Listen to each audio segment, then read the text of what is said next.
रावण एक ऐसा नाम जिसे याद करते ही हमें याद आता है देवी सीता का हरण। याद आते हैं उसके 10 सिर, उसकी क्रूरता, उसके घमंड के कारण उसकी लंका का सर्वनाश। हम सभी रावण के पुतले को जलाकर बुराई पर अच्छाई की जीत मनाते हैं, लेकिन कई जगह पर रावण की पूजा की जाती है, उसकी मृत्यु पर शोक मनाया जाता है। लेकिन फिर भी लंकापति रावण के कुछ ऐसे गुण भी हैं जो उसे सम्मान देते हैं और हमारा नजरिया रावण के लिए बदल देते हैं।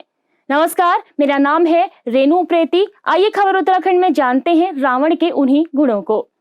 शिव भक्त। क्या आप जानते हैं कि रावण शिव की पूजा करता था? वो शिव भगवान का बहुत बड़ा भक्त था।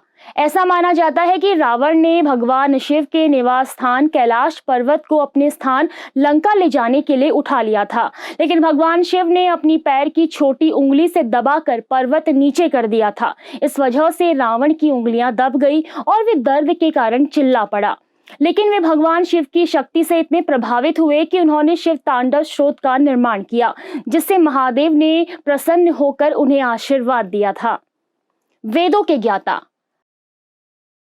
हम सभी जानते हैं कि रावण के पिता एक ऋषि थे और माता एक राक्षसी। ऐसा कहा जाता है कि रावण दुनिया के सबसे ज्ञानी पुरुषों में एक था। रावण को सभी वेदों के साथ साथ विज्ञान, गणित, राजनीति जैसे अन्य कई शास्त्रों का ज्ञाता माना जाता है। राक्षस कुल के होने के बाद भी उसे विद्वान माना जाता है। उसकी बुद्धि और ज्ञान के आधार पर भी रावण को सम्मान देते हैं। ब्रह्मदेव के वंशज। रावण के पिता ऋषि विश्वा ब्रह्मदेव के पुत्र प्रजापति पुलस्त्य के पुत्र माने जाते हैं। इस नाते रावण ब्रह्मदेव के परपोते हुए, जिस कारण कई लोग ब्रह्मदेव के परपोते होने के कारण भी रावण को सम्मान देते हैं। कुशल राजा और राजनीतिज्ञ। कहा जाता है कि जब रावण मृत्यु के समीप था, तब भगवान राम ने अपने छोटे भाई लक्ष्मण से कहा था कि जाओ रावण को प्रणाम कर उनसे राजनीति का ज्ञान प्राप्त करके आओ।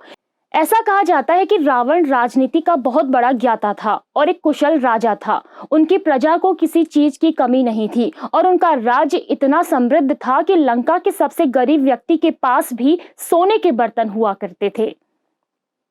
महान संगीतकार।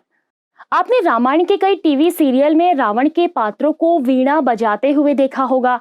कहा जाता है कि लंकापति को संगीत का बहुत शौक था और वे स्वयं भी बहुत कुशल संगीतकार थे। उन्हें बहुत अच्छा वीणा बजाना आता था। साथ ही ये भी माना जाता है कि उन्होंने भगवान शिव को प्रसन्न करने के लिए शिव तांडव स्रोत का भी निर्माण किया था। रावण ज्ञानी था, लेकिन ज्ञानी होना और ज्ञान का सही इस्तेमाल दो अलग अलग बातें हैं। रावण ज्ञानी और बलशाली था, लेकिन माता सीता का हरण करना उसकी गलती थी और इसी गलती की सजा उसे मृत्यु के रूप में मिली। अच्छाई संघर्ष करती है, लेकिन बुराई से हमेशा जीतती है और यही सीख हमें रामायण से मिली है।